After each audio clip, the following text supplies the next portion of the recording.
This baby parrot was about to fall, and wait till the end to see what happens next. I brought it home. I carefully nourished, fed it, and it was getting stronger day by day.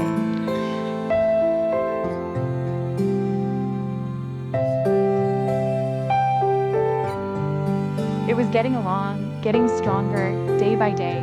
It started even playing with me. Show some love for this parrot.